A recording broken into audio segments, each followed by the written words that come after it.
Mes chers amis, j'ai le plaisir de vous convier à une promenade bucolique au fil de l'eau. Mais auparavant, je vous propose quelques informations sur l'histoire de la navigation fluviale dans notre pays. Vous verrez que ce mode de transport, concurrencé par le rail puis par la route, a bien failli disparaître de notre patrimoine. Au Moyen Âge, en France, 85% des marchandises étaient transportées par voie d'eau. On utilisait alors principalement des voies navigables naturelles dont on améliorait parfois la navigabilité. Au XVIe siècle, l'invention de l'écluse à sas et du canal à alimentation artificielle permirent aux Français de réaliser des canaux plus longs que les canaux à niveau des Romains. Adam de Craponne construit en 1569 un canal d'irrigation en Provence. Le canal de Briare 1642 crée une jonction navigable entre les bassins de la Seine et de la Loire. Le canal du Midi, 1681, relie l'Atlantique à la Méditerranée. Au début du XIXe siècle, Louis Becquet, directeur des ponts et chaussées, poursuivit la création d'un vrai réseau de voies navigables, mais aussi la standardisation des voies existantes sur un gabarit minima. Au milieu de ce siècle, la batellerie et le chemin de fer se faisaient violemment concurrence. En 1879, le baron de Freycinet, ministre des Travaux publics, établit un plan à la base de la construction du canal de l'Est et de la modernisation du réseau existant, avec une mise au gabarit unique des lignes principales. Il encouragea la propulsion mécanique et interdit le halage à dos d'homme.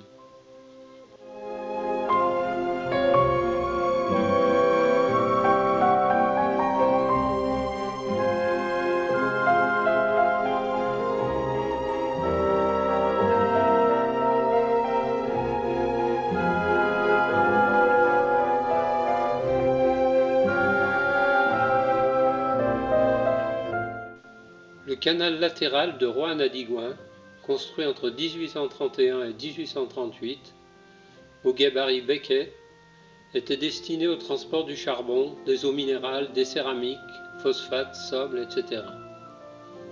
Son alimentation se faisait à partir de Roanne, grâce à la création d'un barrage sur la Loire. Racheté par l'État en 1865, il est mis au gabarit Freycinet en 1905. Il relie aujourd'hui sur 56 km 500 Roanne à Digoin à travers 10 écluses. L'apogée du transport se situe en 1917, jusqu'à la chute dramatique du fret des années 1960. En 1992, l'exploitation du port de Roanne est arrêtée, mais la navigation de plaisance a déjà pris le relais. Je vous invite à présent à embarquer sur l'Infatigable pour quelques heures de navigation sur le canal latéral de Roanne à Digoin entre Briennon et Arthet.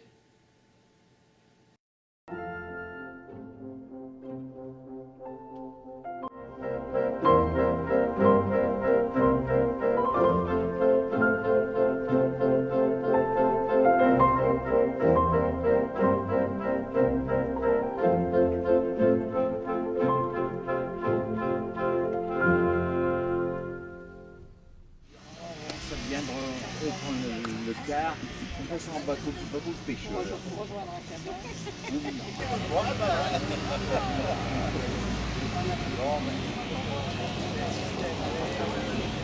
Ça fait du sport. Donc, je disais donc, ce qui explique les différents types de bateaux que vous avez devant vous.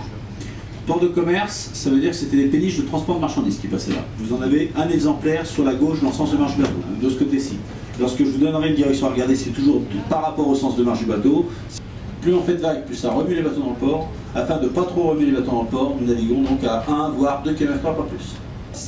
Le capitaine va pousser les moteurs. Ainsi, on propulsera ce bateau donc à sa vitesse maximum. Les enfants, vous êtes prudents, à savoir que nous avons procuré un danger tout le long de la croisière. Si vous regardez le mouvement de l'eau que vous avez sur les berges, vous regardez le haut, vous regardez les berges, Regardez un petit peu le courant que nous avons à ce côté-là. Que ce soit le côté gauche, côté droit. S'il tombe à côté du bateau, lorsque nous sommes à 6 km/h comme nous sommes là, cet enfant n'aura pas assez de force pour s'écarter. Le danger, il est là. C'est que si on n'est pas vigilant...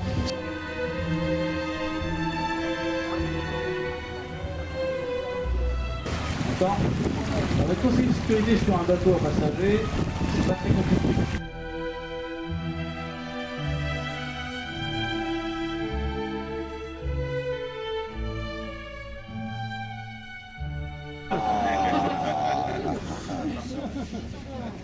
Et 2,50 m de profondeur. Bravo, mesdames, grâce aux bateaux qui vont circuler dessus. C'est-à-dire que les péniches, comme la péniche Fraissinet, la péniche musée que nous avons à Briennon, lorsqu'elle passait par ici autrefois, elle était quand même chargée jusqu'à 200, c'est-à-dire quasiment 10 péniches par jour. Donc par le mouvement de l'hélice, ça maintient, ça nettoie, ça brasse le fond des canaux, comme ça. Si le bateau se mettait à couler, prêt à descendre. Donc vous êtes là, du pic avant, vous sur la terrasse, je vous demanderai de re-rentrer dans la salle.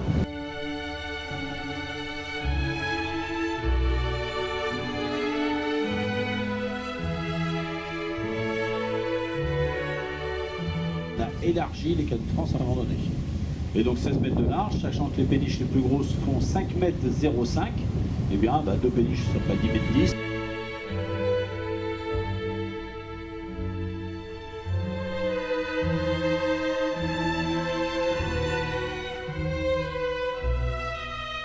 À Aigran, vous avez une huilerie artisanale, donc où ils fabriquent tout type d'huile culinaire. C'est-à-dire que vous avez le droit d'entrer, c'est pas payant. Vous faites le tour de la boutique, vous en mettez plein les yeux, et après vous ressortez.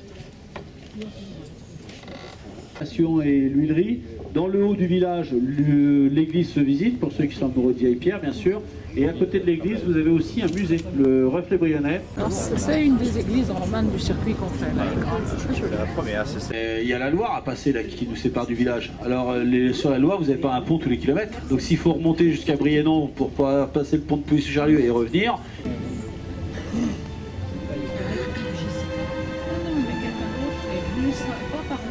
Ah bon, souriez, vous êtes filmé.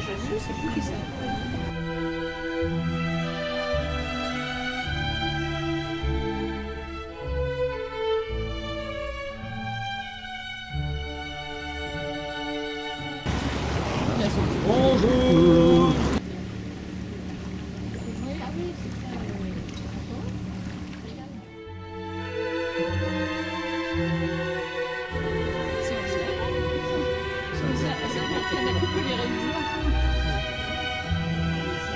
C'est étonnant ça.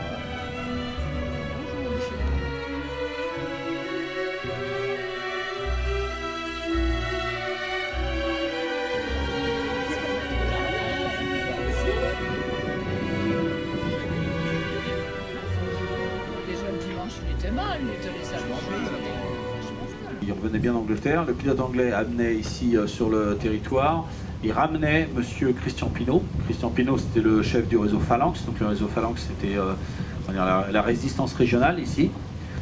Ces gens sont revenus en France donc cette nuit-là, comme c'est un endroit important, nous avons donc pas voulu l'oublier, donc nous avons commémoré l'endroit.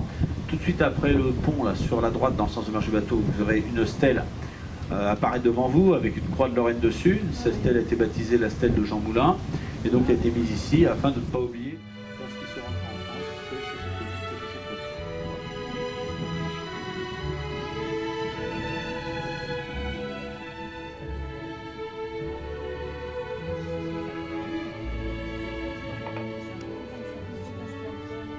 En contrebas, il y a une rivière. Je fabrique un pont-canal, comme ça mon canal passera au-dessus de la rivière.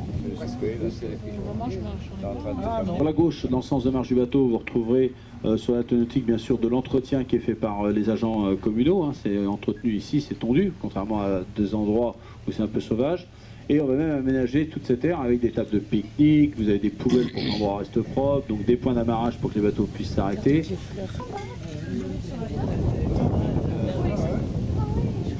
Là, c'est deux pavillons hollandais, là. de pavillon hollandais. Il y a des camping-cars, oui, bien sûr. Puisqu'on a une halte nautique, on s'en sert également pour accueillir les camping-cars. Il y a tout ce qu'il faut ici. C'est pas un bateau, c'est un truc. pédalo. C'est un truc. Je vais vous expliquer un petit peu le truc. Ça fait 3 fois qu'il vient à peu près, hein, sur les 3 dernières années là. Je vais vous expliquer un petit peu le truc.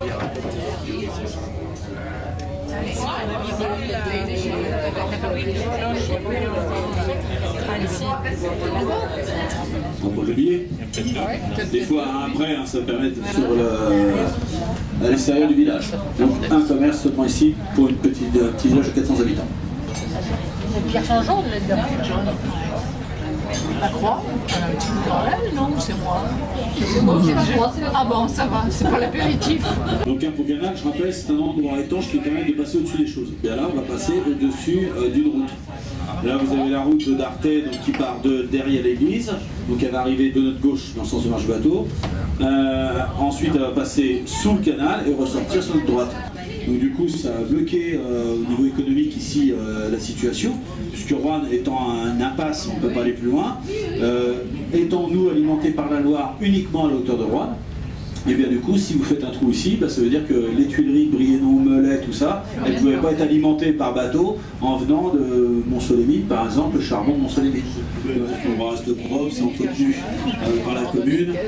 Et donc vous avez cette halte nautique également où on va retrouver un bloc sanitaire avec tout ce qui va autour, donc les prises de courant, les douches, les toilettes, etc.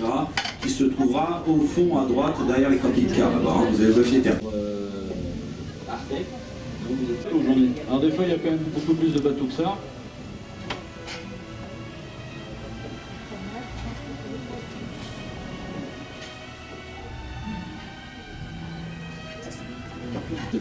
Non. À Melay, vous avez vraiment tout ce qu'il faut.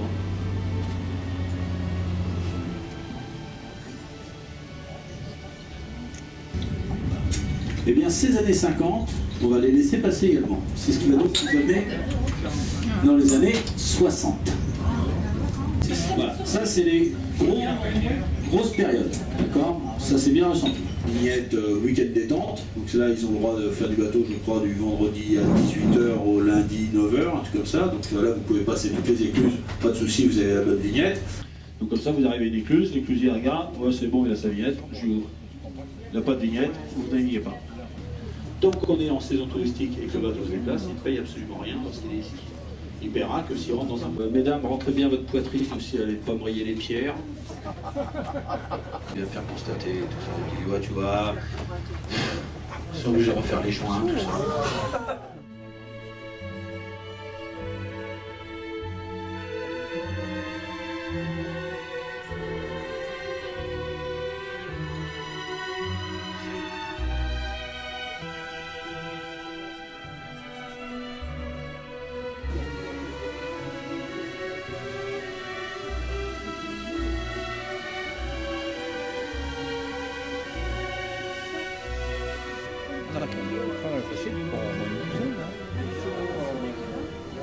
Ensuite, ils ont doublé l'avant. Il y a eu uniquement pas de courant. Ah, si je regarde le micro-ondes, il n'y a plus rien. Ça a dû changer. Je vais juste voir.